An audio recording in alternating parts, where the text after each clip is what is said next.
Apenas entenda. O jogo de relacionamento, ou jogo casado, sobrescrito uma varia muito em comparação com o jogo usado na vida sexual de um homem solteiro, mas os princípios fundamentais são essencialmente os mesmos, assim como as armadilhas, somente os riscos são maiores, e as recompensas insignificantes por comparação.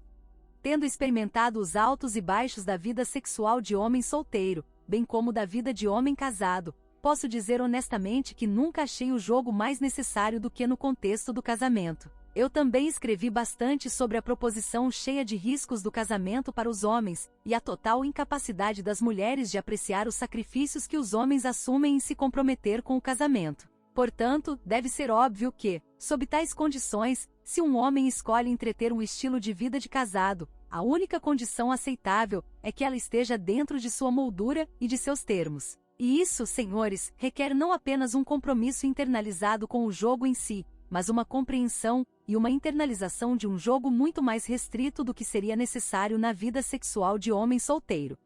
Riscos mais altos significam menos margem para erro. No seu jogo de homem solteiro, você tem a capacidade de girar pratos, largar os que não produzem dividendos, e apreciar de forma não exclusiva aqueles que o fazem. Embora possa doer quando você perca uma garota em particular como resultado de um cálculo no jogo, ou perder a oportunidade de experimentar uma mulher devido a uma abordagem ou consolidação fracassada, ela não é nada em comparação aos riscos inerentes à falta do jogo de longo prazo necessário para lidar com a hipergamia das mulheres no contexto do casamento. Dispensar uma garota, ou ser dispensado, quando solteiro pode ser uma provação emocional para alguns rapazes, mas a decadência de um casamento e as consequências financeiras, familiares e emocionais por falta de jogo no casamento são um castigo que farão com que as lágrimas de fim de relacionamento pareçam uma bênção. Jogo propriamente aplicado em um relacionamento significa muito mais do que simplesmente fazer sua esposa transar com você mais regularmente depois da lua de mel. Muitos homens responderão que o casamento simplesmente não vale toda a contextualização do jogo, e eles estão certos. É muito arriscado com uma recompensa à apreciação desprezível, e as responsabilidades são muito altas. Além disso, há um contingente de homens que dirão que é impossível perpetuar o jogo sólido necessário para acalmar indefinidamente a hipergamia feminina, e eles também estão certos, se tudo que o jogo foi é uma farsa constante para eles, que eles sentem que precisavam manter para sempre. Alguns caras ficam bravos com a sugestão de que precisariam jogar com suas possíveis esposas. Ela deveria apenas me amar como eu sou. Eles esperam ser capazes de abandonar o jogo, relaxar e ser quem são, apenas para que suas esposas os convertam progressivamente em seu ideal imaginado que realmente não é o cara que molha sua buceta. Então eles descobrem que suas esposas os amavam por quem eles eram. Cruzamento. Quando as linhas de comunicação são quebradas entre você e sua esposa ou namorada, você não vai receber uma mensagem te avisando que as linhas de comunicação estão quebradas. Isso é o que as linhas de comunicação serem quebradas significa. Quando ela faz o check-out do relacionamento, ela não diz por que saiu do relacionamento. É isso que fazer check-out do relacionamento significa.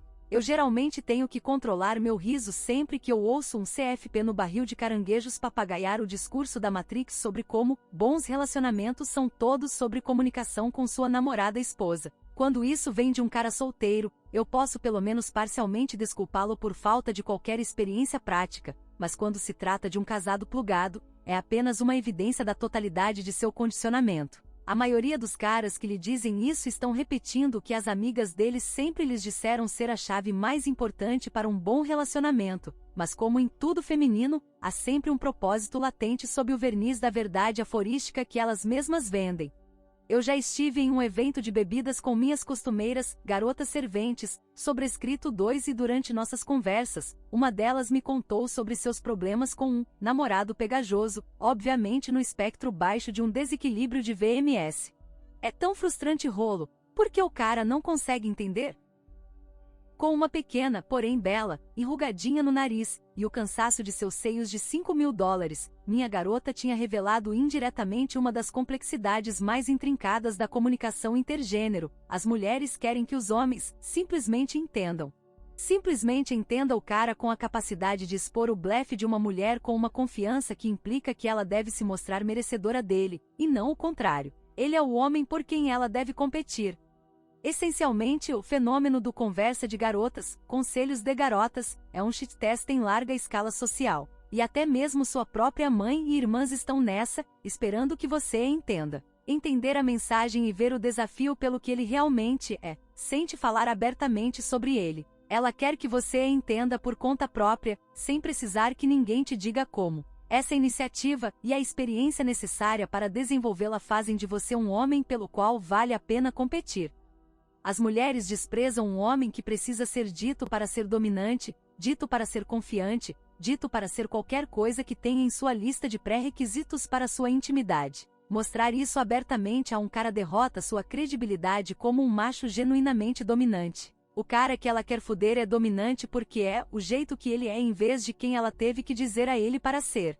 Observar o processo irá mudá-lo. Esta é a função base de todos os shit tests já concebidos por uma mulher. Se a masculinidade tem que ser explicada a um homem, ele não é o homem para ela. No meu exemplo da garota servente vemos esse paradoxo do entender, da perspectiva do homem solteiro, mas devido aos riscos e punições inerentes ao casamento, é ainda mais importante na perspectiva da vida sexual de um homem casado, ou em um RLP. Muitos homens se queixam de que odeiam a presunção de que precisam ser leitores de mentes, e, idealmente, as mulheres deveriam se comunicar direta e abertamente, exatamente como um homem baseado na razão se comunicaria. O problema é que, ao fazê-lo, isso altera a dinâmica da hipergamia. Como já afirmei com frequência, as mulheres dizem que querem a verdade, mas nunca querem uma revelação completa. A hipergamia não será satisfeita e não será negociada. É por isso que o meme da comunicação é tudo tem sido responsável pelo fim de mais relacionamentos do que qualquer um jamais admitirá. Não é que você se comunique, é o que você está comunicando e como você está comunicando. Aconselhei mais homens do que gostaria de contar que soluçaram das profundezas de suas almas. Se ela me dissesse o que tenho que fazer para que ela me ame, eu faria, sem perceber sua própria verbalização disso, e uma crença na comunicação aberta e racional, é exatamente aquilo que está matando, ou matou, o desejo de sua mulher por ele. Uma verdade fundamental do universo é que o desejo genuíno não pode ser negociado. No momento em que você diz à sua esposa, sua namorada, que você irá trocar um comportamento, atitude, crença ou qualquer outra coisa pelo desejo dela, você fundamentalmente transforma seu desejo orgânico em obrigação. O que ela quer, o que sua hipergamia quer que seja confirmado, jamais pode ser explicado, só pode ser demonstrado. Se o desejo dela é que você seja mais dominante, ela lhe dizer isso só contribui para negar a genuinidade e a validez de você se tornar assim. Novamente, observar um processo irá alterá-lo. Em um nível límbico de consciência, sua hipergamia inata está ciente dessa verdade. Ela quer um homem que saiba que ele precisa ser dominante com ela. Essa é a confirmação da hipergamia. Esclarecendo, o jogo em um contexto de relacionamento ou casamento. 2. Rolo trabalha com vendas de bebidas. Se refere a garçonetes que servem drinks.